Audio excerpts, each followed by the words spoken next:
Bueno, compañeras, volvemos a Simone Weil, página 65, bosquejo teórico de una sociedad libre. Aquí vamos a ver la propuesta que hace Simone Weil sobre cómo organizar el proceso civil, no solamente el proceso de trabajo, sino el proceso civil para desarrollar unas condiciones de libertad que que impidan o que no pongan fácil las estructuras de opresión que se dan en la sociedad moderna compleja.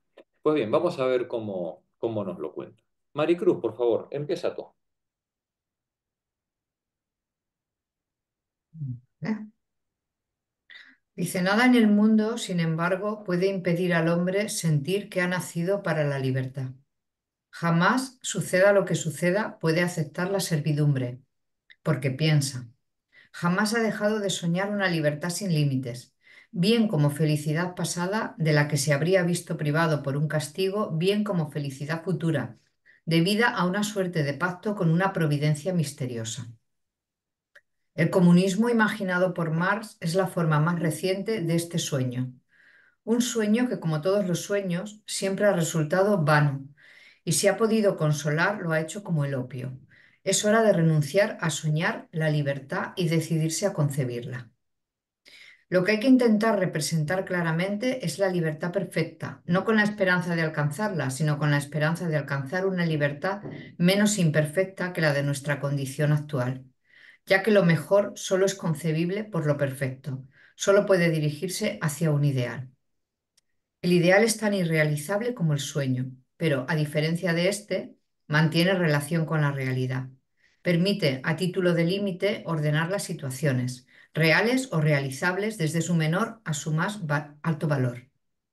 La libertad perfecta no se puede concebir como desaparición de esta necesidad cuya presión sufrimos siempre.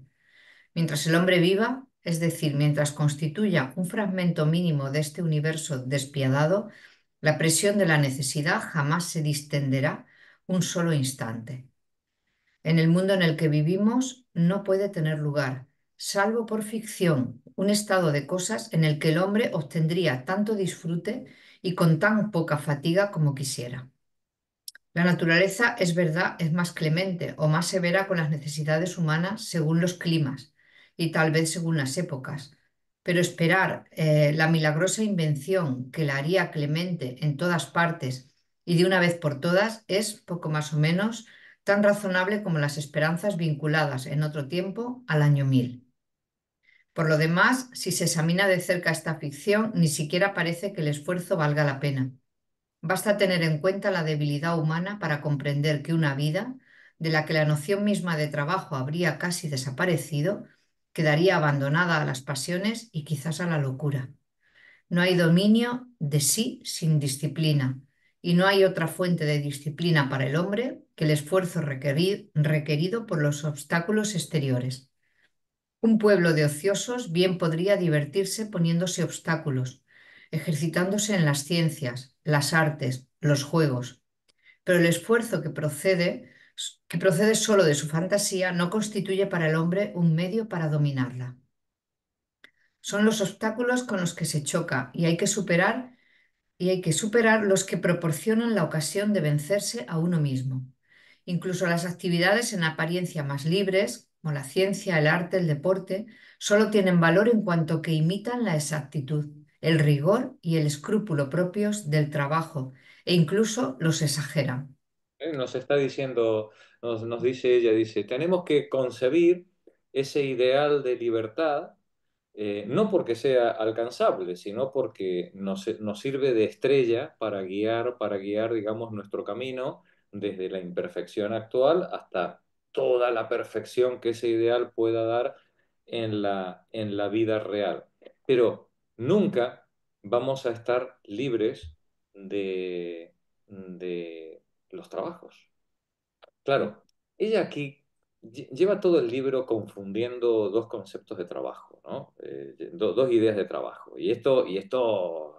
Simón, eres tramposa, con esto, ¿eh? Lleva todo el libro confundiendo la actividad humana como transformadora de la naturaleza y como obtención de los recursos vitales individuales y colectivos, que eso evidentemente pues nunca te vas a librar, porque por muchos robots que hagamos, pues al final alguien tiene que fabricar los robots para poder obtener esos Ujú. resultados, ¿no?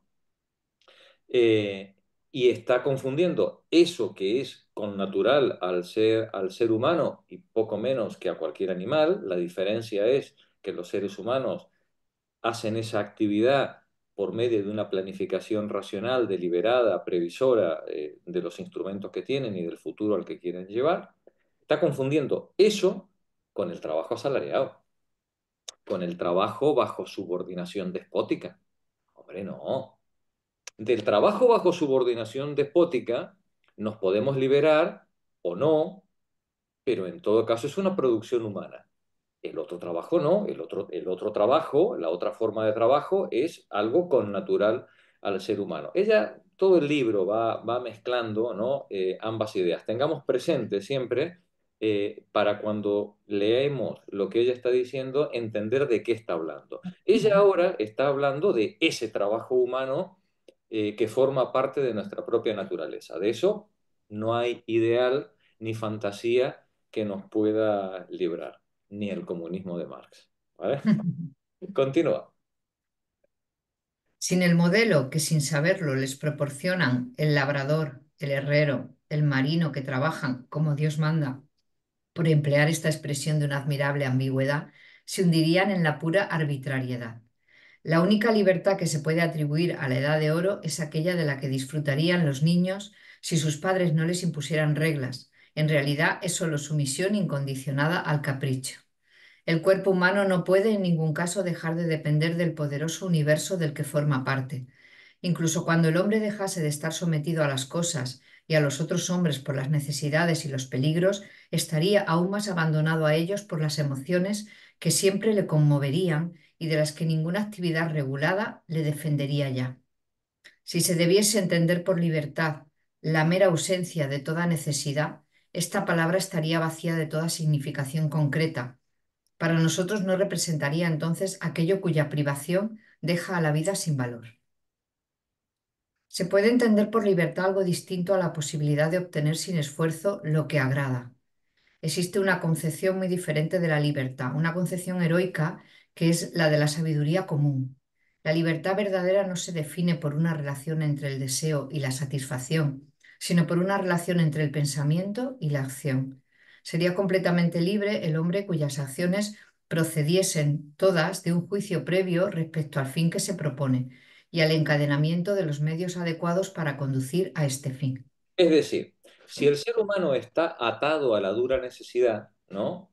Como nos decía el poeta, si el ser humano está atado de forma natural a la dura necesidad de las leyes de la naturaleza, del entorno, del hambre, tal, ¿es posible concebir la libertad?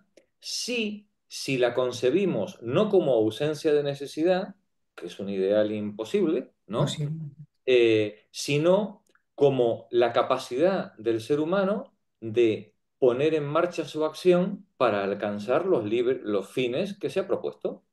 Entonces, el ser humano libre sería aquel que puede pensar por sí mismo unos objetivos deseables y poner en marcha su acción para alcanzarlos, ¿no? Continúa. Poco importa. Poco importa que las acciones en sí mismas sean fáciles o dolorosas, y poco importa incluso que estén coronadas por el éxito. El dolor y el fracaso pueden hacer al hombre desdichado, pero no pueden humillarlo mucho tiempo cuando es él mismo quien dispone de su propia facultad de actuar. Disponer de las propias acciones no significa en absoluto actuar arbitrariamente. Las acciones arbitrarias no proceden de ningún juicio y no pueden, propiamente hablando, llamarse libres. Todo juicio se refiere a una situación objetiva y por consiguiente a un tejido de necesidades. En ningún caso el hombre vivo puede dejar de estar acorralado por todas partes por una necesidad absolutamente inflexible, pero como piensa, puede optar entre ceder ciegamente al aguijón por el que ésta le empuja desde el exterior o bien conformarse a la representación interior que él se forja.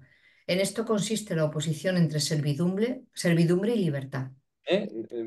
Fijémonos cómo analiza ella el comportamiento, ¿no? Y Esto está bien contado, ¿eh? Yo está creo muy que... bien, está muy bien. No, Sí. no, no, no. Sí, es fina. Si Simona afina, Simona afina mucho. Es tramposa, pero afinar afina. Y afina mucho, ¿no?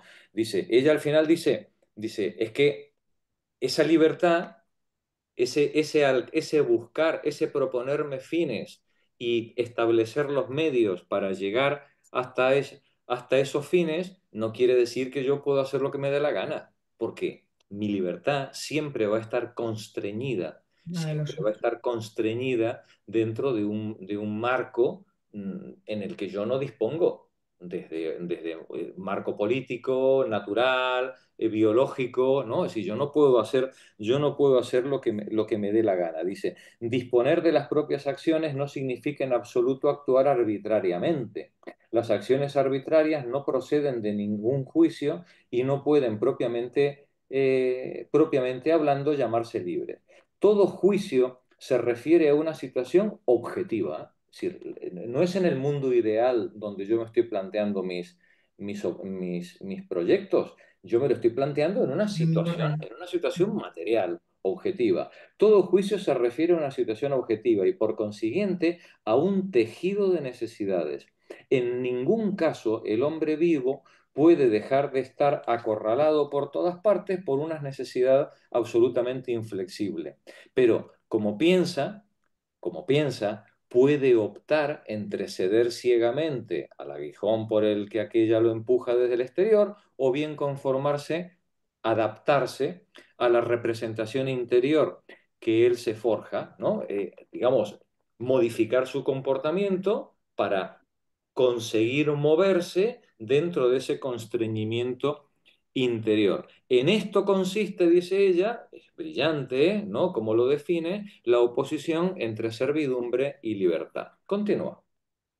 Los dos términos de esta oposición no son, por lo demás, sino los límites ideales entre los que se mueve la vida humana sin llegar a alcanzar jamás ninguno, a no ser que deje ya de ser vida. Un hombre sería completamente esclavo si todos sus gestos procediesen de una fuente distinta a su pensamiento, bien las reacciones irracionales del cuerpo, bien el pensamiento de otro.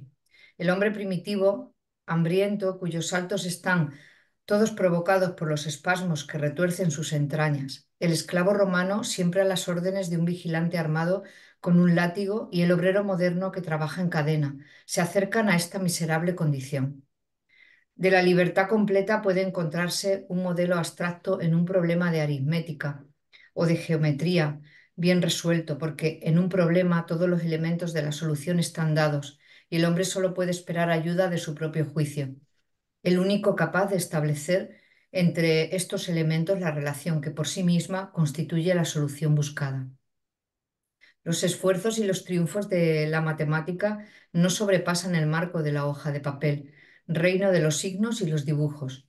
Una vida enteramente libre sería aquella en la que todas las dificultades reales se presentarían a modo de problemas, en la que todos los triunfos serían como soluciones en acción. Todos los elementos del éxito estarían dados, es decir, serían conocidos y manejables como los signos del matemático. Para obtener el resultado querido sería suficiente relacionar estos elementos gracias a la dirección metódica que el pensamiento imprimiría no ya a los simples trazos de la pluma, sino a movimientos efectivos que dejarían su marca en el mundo. Mejor dicho, la realización de una labor cualquiera consistiría en una combinación de esfuerzos tan consciente y tan metódica como puede serlo la combinación de cifras por las que se opera la solución de un problema cuando procede de la reflexión. Dicho en Román Paladino, la libertad completa sería posible si el ser humano fuera capaz de conocer todos los datos que constriñen su acción y establecer un plan de trabajo, un método, un algoritmo que le permita alcanzar el objetivo deseado a partir de las necesidades conocidas. Porque si no conoce, y esto es lo importante del conocimiento, ¿vale? Si no conoce los límites a los que está constreñido, cualquier planteamiento que se haga no pasa de ser una mera fantasía. Ay, quiero ser astronauta, le dice el niño a la mamá. Ya, ya, pero ¿puedes ser astronauta? Sí, poder puedes, pero para llegar a ser astronauta tienes que seguir una serie de pasos de una cadena larguísima en la que vas a tener que eludir una infinidad de constreñimientos materiales, físicos, intelectuales, de clase, ¿no? Mm. Lógico, ¿no? Pues un montón de constreñimientos que si no los tienes en cuenta, pues te vas a quedar en la mera fantasía, ¿vale? Entonces, ¿el ser humano puede aspirar a la libertad? Por supuesto, pero para aspirar a la libertad tiene que conocer. Lo decíamos la semana pasada en los jueves marcianos, la libertad es un imperativo revolucionario, pero la base de esa libertad es el conocimiento. Sin conocimiento, cualquier acción que se haga sobre el mundo, bueno, pues dependerá del azar, de la buena fortuna con la que hayas tirado los dados. Para que tú puedas establecer una cadena racional de pasos que te lleve al fin que te has propuesto, tienes que conocer el mundo en el que estás. ¿Vale? Continuemos. El hombre tendría entonces constantemente su propia suerte en las manos. Forjaría en cada momento las condiciones de su propia existencia por un acto del pensamiento. El simple deseo verdaderamente no le conduciría a nada, no recibiría nada gratuitamente. Incluso las posibilidades de que su esfuerzo fuese eficaz serían para él muy limitadas. Pero el hecho mismo de no poder obtener nada sin haber puesto en acción para conquistarlo, no he entendido, pero el hecho mismo de no poder obtener nada sin haber puesto en acción para conquistarlo, todas las fuerzas del pensamiento y del cuerpo permitiría al hombre liberarse para siempre del dominio de las pasiones. Solo una visión clara de lo posible y lo imposible, de lo fácil y lo difícil, de las dificultades que separan el proyecto de la realización, borra los deseos insaciables y los vanos temores. De ahí y no de otra parte proceden la templanza y el valor, virtudes sin las que la vida es solo un vergonzoso delirio. Además, todo tipo de virtud tiene su fuente en el impacto del pensamiento humano contra una materia sin indulgencia, pero sin perfidia. Qué bonito, ¿no? Qué bonito. Dice, Poético. una materia sin indulgencia. Es decir, las leyes de la naturaleza son inexorables, ¿no? Pero sin perfidia, no hay maldad. Si no hay Mm, maldad, si abres la ventana y te tiras por la ventana, no vas a volar por el mero hecho de desearlo, ¿vale? Bueno, sí, vas a volar. sí, Vas a sí. volar los 3 metros, los 3 metros que llega hasta el suelo, ¿no? Sí, pero no como tú te lo imaginabas, ¿no? La naturaleza no tiene maldad. La naturaleza es un constreñimiento, ¿no? Continúa, termina el párrafo. Además, todo tipo... A ver, ¿no? Sí, no se puede concebir nada mayor para el hombre que un destino que lo ponga directamente en lucha con la necesidad desnuda, teniendo que esperarlo todo de sí mismo, de forma que su vida sea una perpetua autocreación. Este es el misterio de la literatura universal. Desde el poema de Gilgamesh hasta cualquier novela de las buenas modernas, ¿no? Toda la literatura universal está atravesada de este sentimiento. No se puede concebir nada mayor para el ser humano que un destino que lo ponga directamente en lucha con la necesidad desnuda, teniendo que esperarlo todo de sí mismo, de forma que su vida sea una perpetua autocreación. El sujeto se autoconstituye, ¿no? En esa lucha contra la necesidad. Esto es un pensamiento muy liberal. Nosotros diríamos, lo reformularíamos de la siguiente manera. No se puede concebir nada mayor para el ser humano que un destino que ponga a la comunidad en su conjunto, ¿no? Directamente en lucha con la necesidad desnuda, teniendo que esperarlo toda de sí misma, de la tarea colectiva en la que todos estamos, en la que todas estamos, de forma que la comunidad esté en una perpetua autocreación en el conocimiento por medio del conocimiento del medio y de la transformación de ese medio. Termina el párrafo, por favor.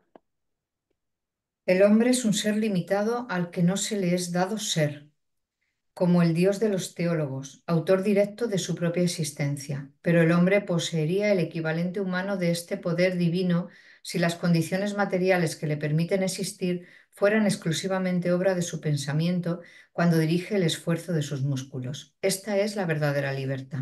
Es muy grande. Hay que reconocer que Simón tiene una pluma excepcional, ¿no? Esta mujer. Pepa, continúa tú.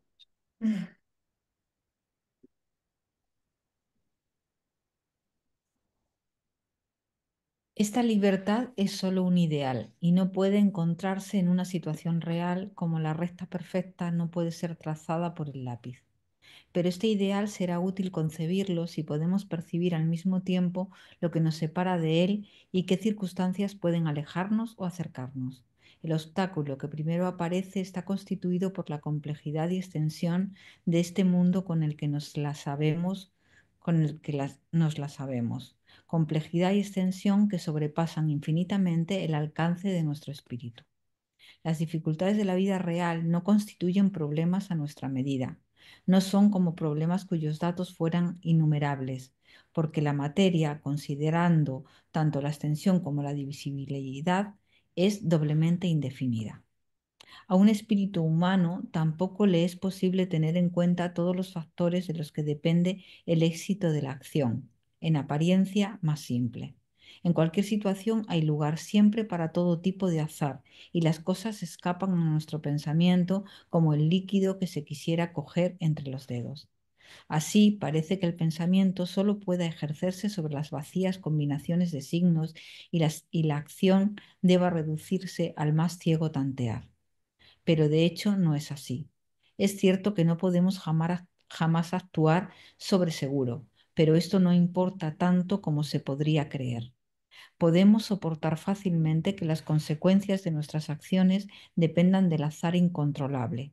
Lo que necesitamos sustraer al azar a toda costa son nuestras acciones mismas, con el fin de someterlas a la dirección del pensamiento. Claro, claro, es decir, nosotros en nuestra lucha por la existencia, en nuestro enfrentamiento con el mundo natural, nosotros no podemos prever todos los acontecimientos, no podemos prever todos los condicionamientos en los que estamos, pero lo que sí podemos hacer es tener un férreo conocimiento de nuestras fuerzas y de nuestras posibilidades, eso sí, ¿no? Y por lo tanto, trazar un camino racional, un camino racional. Un camino racional es un plan que en un número finito de pasos nos permita llegar desde donde estamos hasta donde queremos ir.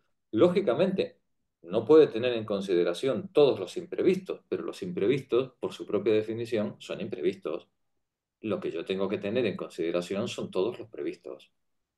Una acción humana que no tenga en cuenta esos previstos es una acción negligente y por tanto es una acción fantasiosa que no puede llevar a ningún fin razonable. Esto en política es el ABC.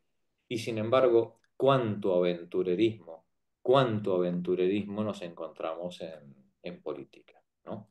Continúa, Pepe. Es suficiente para ello que el hombre pueda concebir una cadena de intermediarios que unan los movimientos de los que es capaz a los resultados que quiere obtener. Con frecuencia puede hacerlo gracias a la estabilidad relativa que persiste, a través de los ciegos remolinos del universo, en la escala del organismo humano, permitiéndoles subsistir. En realidad, esta cadena de intermediarios constituye solo un esquema abstracto. Cuando se pasa a la ejecución, pueden intervenir en todo momento accidentes que desbaratan los planes mejor establecidos. Pero si la inteligencia ha sabido elaborar claramente el plan abstracto de la acción a ejecutar, esto quiere decir que no ha llegado, es verdad, a eliminar el azar, pero sí a circunscribirlo y limitarlo, a filtrarlo, por así decirlo, clasificando por relación a este plan la masa indefinida de los accidentes posibles en algunas series bien determinadas. Así, el espíritu es incapaz de reconocerse en los innumerables remolinos que forman el pleamar, el viento y el agua. Pero sí, estos remolinos se Sí, sitúa, pero sí, entre estos remolinos. perdón, sí, pero si entre estos remolinos se sitúa un barco cuyas velas y timón están dispuestos a determinada manera, es posible enumerar las acciones que pueden hacerle experimentar. Todos los útiles son, pues, de manera más o menos perfecta como instrumentos para definir el azar. El hombre podía de este modo eliminar el azar, si no a su alrededor, al menos en él. Esto, sin embargo, es un ideal inaccesible. El mundo es demasiado fértil en situaciones cuya complejidad nos sobrepasa como para que el instinto, la rutina, el ensayo o la improvisación puedan dejar de jugar un papel en nuestros trabajos. El hombre solo puede restringir progresivamente, gracias al progreso de la ciencia y de la técnica, este papel. Lo que importa es que éste se subordine y no impida que el método constituya el alma misma del trabajo.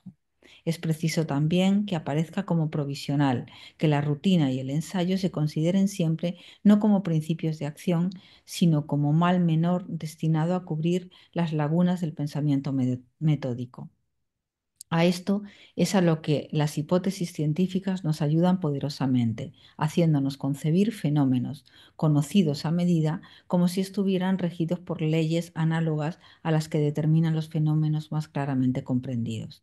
Incluso allí donde no sabemos nada, podemos todavía suponer que se aplican leyes semejantes. Esto es suficiente para eliminar, salvo ignorancia, el sentimiento de misterio y para hacernos comprender que vivimos en un mundo en el que el hombre no debe esperar milagros más que de sí. Gracias, Muy Pepa. chulo esto, ¿eh? Es muy Esto lindo. me ha recordado al seminario de los jueves, ¿no? Lo de las Sí, leyes claro, claro.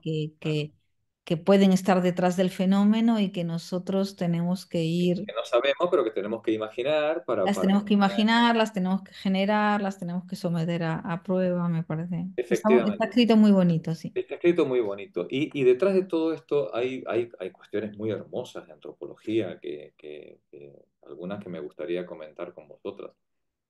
Eh, Sabéis que la selección natural nos ha ido cribando la manera en la que estamos construidos, pero también en la manera en la que nos comporta, en la manera en la que nos comportamos, ¿no? Cuando los seres humanos somos tan proclives al pensamiento mágico, religioso, o inclusive a los juegos, eh, es porque en el proceso evolutivo alguna función cumplieron que nos hizo o que nos permitieron adaptarnos a mundos tremendamente agresivos en los que, bueno, pues o nos adaptábamos o moríamos, ¿no? Y nos extinguíamos.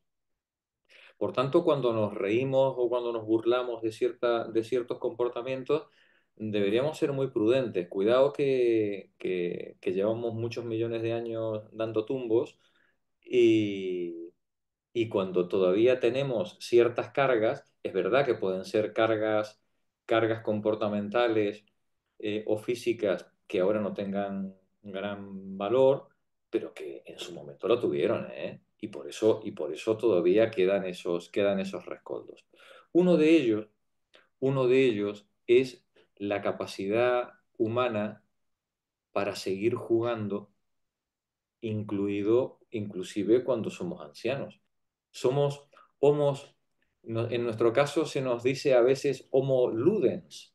Somos seres lúdicos, ¿no? Lúdicos hasta que nos morimos, es decir, y lo veis en cualquier residencia de ancianos, ¿no? Que siguen jugando al dominó y siguen peleándose y haciéndose broma. ¿Qué función? ¿Qué función tiene el juego en el ser humano? La de imaginar mundos posibles. La de imaginar, la de pensar alternativas a nuestra realidad y entrenar al ser humano en ejercitarse en mundos que no existen. ¿Por qué? Porque esos mundos que yo imagino se parecen mucho al real, ¿eh? Y cuando yo me enfrente al mundo real, todo lo que yo jugué antes me sirvió de entrenamiento, me sirvió de preparación para el mundo real. Otra característica del ser humano es la capacidad nuestra de contar historias. Esto es único en el mundo animal. Los seres humanos somos contadores de historias, contadores de mundos de fantasía, y en esas historias los seres humanos trazan planes, planes con los que el héroe, la heroína, pues va superando obstáculos y va alcanzando los objetivos. Bien, esa capacidad para el juego y esa capacidad para contar historias es una capacidad, ¿os habéis dado cuenta?, social. No tiene sentido ni el juego ni la capacidad de contar historias en seres humanos aislados. Es decir, el juego y la historia siempre es una actividad de grupo. Es una actividad de grupo. Una actividad en la que el grupo se entrena y entrena a sus cachorros y entrena ya no a sus cachorros, a sus jefes, ¿no? Y a sus jefas en imaginar escenarios diferentes, arriesgados. Qué casualidad que siempre las historias heroicas nos ponen entre la vida y la muerte, ¿no? No son historias cualquiera, son historias que nos llevan al límite, ¿no? Bien, pues los seres humanos aprendemos a jugar contando historias para prepararnos ante la realidad que luego tenemos que racionalizar para poder enfrentarnos a ella. Pues bien, nos dice ella, en eso consiste la libertad del ser humano racional, en imaginar, producir hipótesis y ponernos a prueba, enfrentándonos a un mundo que está lleno de incertidumbres y de arbitrariedades. Pero como ya las hemos pensado antes, en nuestras historias, en nuestros juegos, como ya hemos pasado en nuestra mente por situaciones arriesgadas, arbitrarias, imprevistas, ¿no? Cuando llega el momento, nos encontramos mejor pertrechados, ¿no? Y podemos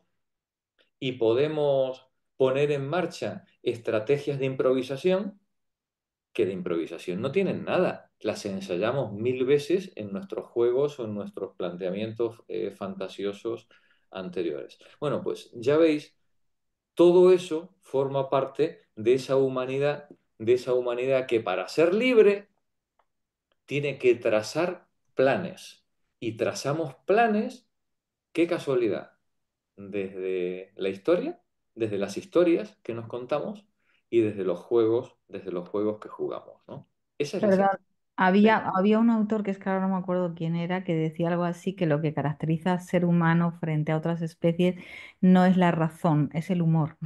El humor, claro, La claro, claro, claro. capacidad de jugar, de simular, ¿no? Reír, Y luego simular. Freud, y luego Freud decía algo así, que el día que sustituimos el palo o el golpe por el insulto, habíamos dado un paso en la civilización, Claro, ¿no? un El día salto que fuimos gigantesco. capaces de sustituir el palo por el insulto, ¿no? Claro, claro, claro, claro, tal cual. Muy bien, Es continuamos, que María José. ella, una cosa, es que ella me llama la atención que sí que permite, o sea, cómo puede ser eh, eh, cualquier tipo de mundo, es decir, a través de las historias y tal, pero lo del comunismo se lo pidió el pueblo. No, Esa, no esa tiene, historia no vale, ¿no? Ni te sirve esa, ni como Y esa parte a mí también me ha torneo. chirriado, que es como hemos esa no empezado vale. el Esta tesoro. Ah, está, no, esta está enceguecida. Yo creo que tuvo algún novio comunista con el que se peleó y o no tuvo ningún novio.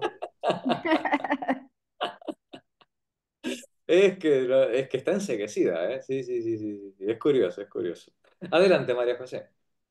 Sí. Hay, sin embargo, una fuente de misterio que no podemos eliminar y que no es otra cosa que nuestro propio cuerpo.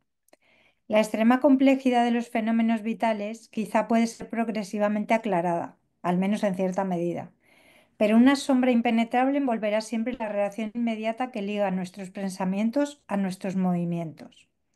En este ámbito no podemos concebir ninguna necesidad, por el hecho de no poder determinar eslabones intermedios. Por lo demás, la noción de necesidad, tal como el pensamiento humano la forma, solo es propiamente aplicable a la materia.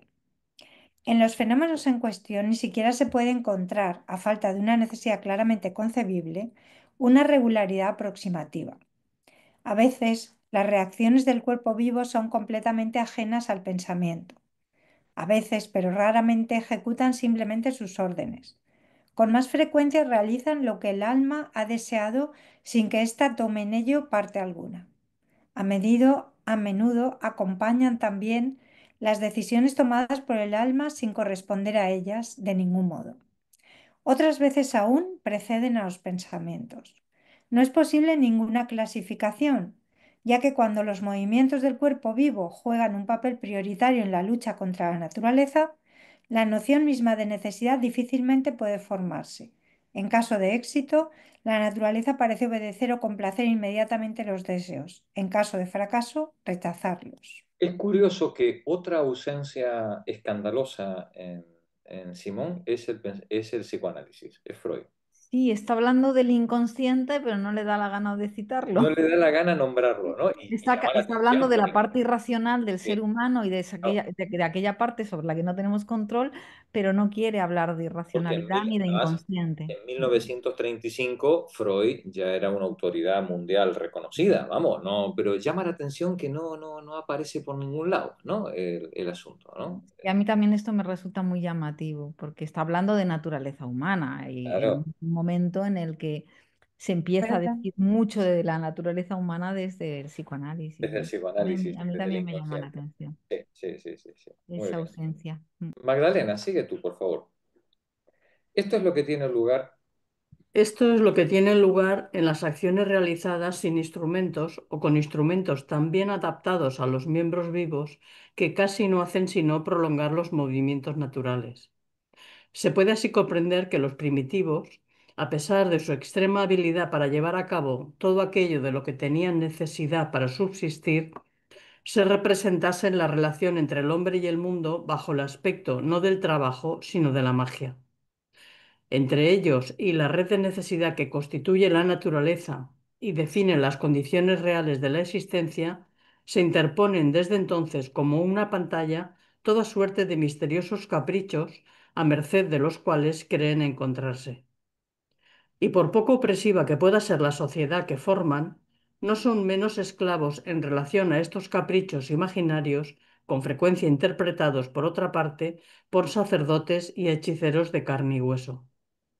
Estas creencias sobreviven bajo forma de superstición de la que, contrariamente a lo que queremos pensar, ningún hombre está completamente libre, aunque su influencia pierde fuerza a medida que, en la lucha contra la naturaleza, el cuerpo vivo pasa a un segundo plano y los instrumentos inertes al primero. Este es el caso cuando los instrumentos, dejando de modelarse sobre la estructura del organismo humano, le fuerzan, por el contrario, a adaptar sus movimientos a su forma. A partir de entonces deja de haber correspondencia alguna entre los gestos a ejecutar y las pasiones. El pensamiento debe sustraerse al deseo y al temor y debe aplicarse únicamente a establecer una relación exacta entre los movimientos impresos a los instrumentos y el fin perseguido. La docilidad del cuerpo, en semejante caso, es una especie de milagro, pero un milagro que el pensamiento no ha de tener en cuenta. El cuerpo, que por el hábito se hace como fluido, según la bella expresión de Hegel, simplemente hace pasar a través de los instrumentos los movimientos concebidos por el espíritu. La atención se lleva exclusivamente sobre las combinaciones formadas por los movimientos de la materia inerte y la noción de necesidad aparece en su pureza, sin mezcla alguna de magia. Por ejemplo, por tierra y conducido por los deseos y temores que mueven sus piernas por él, el hombre a menudo se encuentra con que ha pasado de un lugar a otro sin saber cómo. Por mar, por el contrario, como los deseos y temores no afectan al barco, continuamente hay que obrar con astucia, combinar y disponer velas y timón, transformar el impulso del viento por un encadenamiento de artificios que solo puede ser obra de un pensamiento lúcido. No se puede reducir enteramente el cuerpo humano a este papel de intermediario dócil entre el pensamiento y los instrumentos, pero es posible reducirlo cada vez más. A esto es a lo que contribuye cada progreso de la técnica. Pero por desgracia, incluso cuando se llegase a someter estrictamente y hasta el más mínimo detalle todos los trabajos, sin excepción, al pensamiento metódico, surgiría al instante un nuevo obstáculo a la libertad a causa de la profunda diferencia de naturaleza que separa la especulación teórica y la acción. En realidad no hay nada en común entre la resolución de un problema y la ejecución de un trabajo, incluso perfectamente metódico, ni entre el encadenamiento de nociones y el encadenamiento de movimientos. El que acomete una dificultad de orden teórico procede yendo de lo simple a lo complejo, de lo claro a lo oscuro. Los movimientos del trabajador no son, en sí mismo, más simples o más claros unos que otros, simplemente los precedentes son condición de los que les siguen. Por otra parte, el pensamiento con mucha frecuencia reúne lo que la ejecución debe separar o separa lo que la ejecución debe unir. Esto se debe a que cuando un trabajo cualquiera presenta al pensamiento dificultades no inmediatamente superables, es imposible unir el examen de estas dificultades y la ejecución del trabajo. El espíritu debe, en primer lugar, resolver el problema teórico por sus propios procedimientos y a continuación la solución podrá ser aplicada a la acción. El famoso dicho este de cabeza o martillo, ¿no? Es Mm. decir, cabeza o martillo. Pues primero cabeza, ¿no? Porque si no te vas a hartar de martillear, ¿no? Es decir, la acción humana siempre debe estar precedida por un pensamiento metódico. ¿A dónde quiero llegar y qué instrumentos cuento, ¿no? Continúa. En un caso así, no puede decir que la acción sea propiamente hablando metódica. Es conforme al método, que es muy distinto. La diferencia es capital, porque quien aplica el método no tiene necesidad de concebirlo mientras lo está aplicando. Es más, si se trata de cosas complicadas no puede hacerlo, ni siquiera habiéndolo elaborado él mismo, porque la atención, siempre forzada a dirigirse al momento presente de la ejecución, casi no puede abarcar al mismo tiempo el encadenamiento de relaciones del que depende el conjunto de la ejecución. Este es un matiz muy fino que introduce ella, pero que es muy interesante. Ella dice, el ser humano puede pensar la acción de forma metódica, ¿no? Decir, bueno, este paso precede a este y después de este otro, o estos dos los tengo que hacer juntos. Bien, pero cuando pone en marcha la acción, tiene que abstraerse y simplemente encadenar el método, ¿no? De una acción tras otra para conseguir el fin. Esto es muy importante porque cuando quien está haciendo el trabajo no es el que lo ha concebido, separamos la metódica del método, separamos el trabajo intelectual del trabajo manual. El trabajo manual está ejecutado de acuerdo a un método que pensó otro. Es decir, el pensar la cadena racional que nos permita conseguir el objetivo no tiene por qué formar parte de quien realiza el trabajo. Y ella va a colocar, igual que Marx o igual que Hegel, ella va a colocar este problema en la raíz de la libertad. El ser humano sometido al método en un trabajo, en una manufactura, en una industria moderna, es tan animal, tan esclavo y tan máquina como todo lo que le rodea. Porque la parte intelectual del trabajo fue concebida por otro. Él solamente es un engranaje más que aplica el método que se le ha indicado, ¿no? Continúa. A partir de aquí, lo ejecutado no es un pensamiento, es un esquema abstracto que indica una serie de movimientos tan impenetrable para el espíritu en el momento de la ejecución como una fórmula debida a la simple rutina o como un rito mágico. Por otra parte, una única y misma concepción es aplicable con o sin modificaciones de detalle un número indefinido de veces, porque aunque el pensamiento abarque de una vez la serie de aplicaciones posibles de un método, El hombre no está dispensado por ello de realizarlas, una por una, cada vez que sea necesario.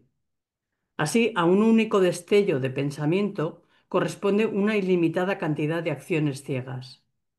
Cae de su peso que quienes reproducen indefinidamente la aplicación de tal o cual método de trabajo jamás se han tomado la molestia de comprenderlo. Sucede además con frecuencia que cada uno se ocupa solo de una parte de la ejecución, siempre la misma, mientras que sus compañeros hacen el resto. ¿Veis cómo va atando ella, ¿no? El problema de la libertad en el trabajo, ¿no? Dice, es que la mayor parte de la gente que realiza la actividad, ella dice de forma un poco ahí despectiva, dice, no se ha tomado la molestia de comprenderlo. Bueno, o, no, o nadie No se ha ha tomado la podido. molestia de explicárselo, ¿no? Es decir, cómo consiste, en qué consiste la cosa, ¿no? Pero ya veis la importancia que tiene el asunto y creo que os habéis dado cuenta de la importancia real que tiene. No es que ella le dé la importancia, es que es un problema vital de la libertad humana. Si el ser humano no conoce el porqué, la fundamentación de su acción, se ha transformado en un medio para un fin de otro. Ha quedado absolutamente alienado, separado Además, de las razones de su objeto. además te puede pasar eso de te pago para que hagas No y para no, que pienses, y no para que pienses. no para que Te pienses. pago para que obedezcas y no para que pienses o para que comprendas. ¿No? Efectivamente, O sea ¿no? que no solo es que no te tomes el trabajo de entender, sino que estás en un Que lugar en el que no no se te estás da la aquí, oportunidad. ¿cómo es? No No estás estás aquí ahí para eso. para pensar, no estás aquí para pensar, Sí, ¿no? y no hace falta que lo entiendas, tú hazlo. Claro, tú haz lo que yo te he mandado, ¿no? Es decir, efectivamente, ¿no? No sé si esto es lo que ella luego en el otro libro decía que a mí me impactó lo de visitar el sábado por la mañana con la familia la fábrica Claro, para claro, entender claro, el... claro, claro, tal cual, ¿no? Es decir, en este caso, visitar con la familia es también para que el trabajador pueda sentir orgullo Ujú.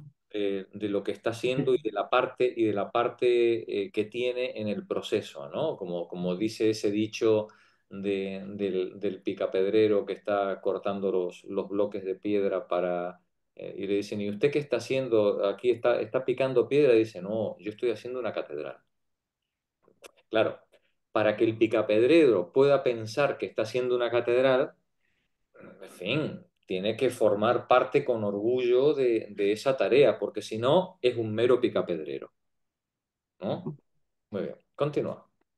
De ahí que uno se encuentre en una situación paradójica, a saber que hay método en los movimientos del trabajo, pero no en el pensamiento del trabajador. Se diría que el método ha transferido su sede del espíritu a la materia. De esto las máquinas ofrecen la más evidente imagen. Desde el momento en que el pensamiento ha elaborado un método de acción, no necesita intervenir en la ejecución. La puede confiar a trozos de metal tanto y mejor que a miembros vivos. Se encuentra uno así ante el extraño espectáculo de máquinas en las que el método ha cristalizado en el metal tan perfectamente que parecen ellas las que piensan y los hombres, sujetos a su servicio, parecen quedar reducidas al estado de autómatas. Este es el fetichismo que se produce en la producción fabril, ¿no? Es decir, parece que es la máquina, qué lista es, joder, cuánta ciencia hay en esa máquina, ¿no? Es decir, y los trabajadores son meros feeders, meros alimentadores de la máquina, ¿no? Es la gran tragedia, ¿no? Del trabajo moderno, ¿no? Gracias, Magdalena. María José, lee hasta el final de la página y ya lo dejamos ahí. Por lo demás, Por lo demás, esta oposición entre la aplicación y la inteligencia del método se encuentra de nuevo absolutamente idéntica en el marco mismo de la pura teoría. Para tomar un ejemplo simple, es del todo imposible, en el momento en el que se hace una división difícil, tener la teoría de la división presente al espíritu. Y no solo porque esta teoría, que reposa sobre la relación de la división con la multiplicación, es de una cierta complejidad, sino sobre todo porque al ejecutar cada una de las operaciones parciales, al término de las cuales la división se realiza, se olvida que las cifras representan unas veces unidades, otras decenas, otras centenas. Los signos se combinan según las leyes de las cosas que significan, pero Por no poder conservar la relación de signo y significado siempre presente al espíritu, se los maneja como si se combinasen según sus propias leyes. De aquí que las combinaciones resulten ininteligibles, es decir, que se realicen automáticamente. La existencia de calculadoras ilustra el carácter mecánico de las operaciones aritméticas, pero un contable no es otra cosa que una calculadora imperfecta y desdichada. Me encanta.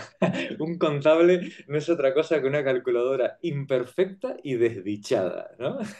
Continúa. La matemática solo progresa trabajando sobre los signos, ampliando su significación, creando signos de signos. Así, las letras corrientes del álgebra representan cualquier cantidad o incluso operaciones virtuales, como es el caso de los valores negativos. Otras letras representan funciones algebraicas y así sucesivamente. Puesto que en cada plano, si se puede hablar así, inevitablemente se llega a perder de vista la relación del signo con el significado, las combinaciones de signos, aunque siempre rigurosamente metódicas, se vuelven muy pronto impenetrables al pensamiento. No existe máquina algebraica satisfactoria, aunque se hayan hecho muchas tentativas en este sentido, pero a menudo los cálculos algebraicos no son menos automáticos que el trabajo del contable, o mejor dicho, lo son más, en cuanto que de algún modo lo son esencialmente. Después de haber hecho una división, siempre se puede reflexionar sobre ella, devolviendo a los signos su significación, hasta haber comprendido el porqué de cada parte de la operación.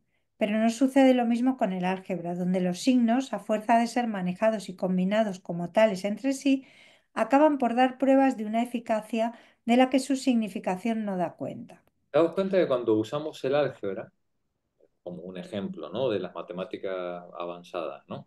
Cuando usamos el álgebra, lo que hacemos es, igual que en lógica, reducir la proposición, la sentencia con la que estamos trabajando, reducirla a elementos simbólicos, de manera de poder operar con esos símbolos sin atender a su significado.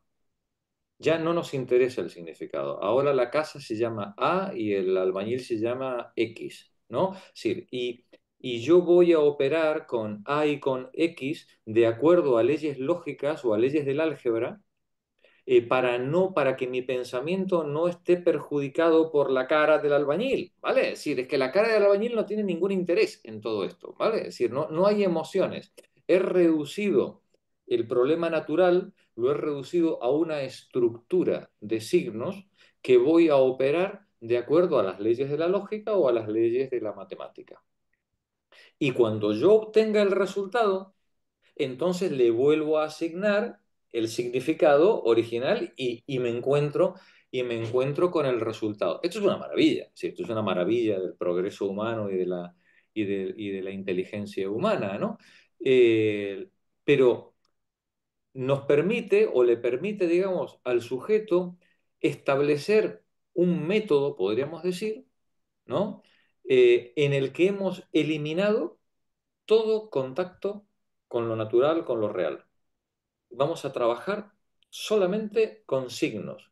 Y cuando terminemos, pues ya veremos a qué resultado hemos llegado. Continúa, María José. Tales son, por ejemplo, los signos E o I.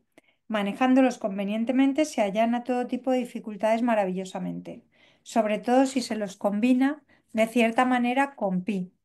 Se llega a la afirmación de que la cuadratura del círculo es imposible. Sin embargo, ningún espíritu del mundo concibe qué relación puede tener con el problema de la cuadratura del círculo las cantidades, si se las puede llamar así, que designan esas letras.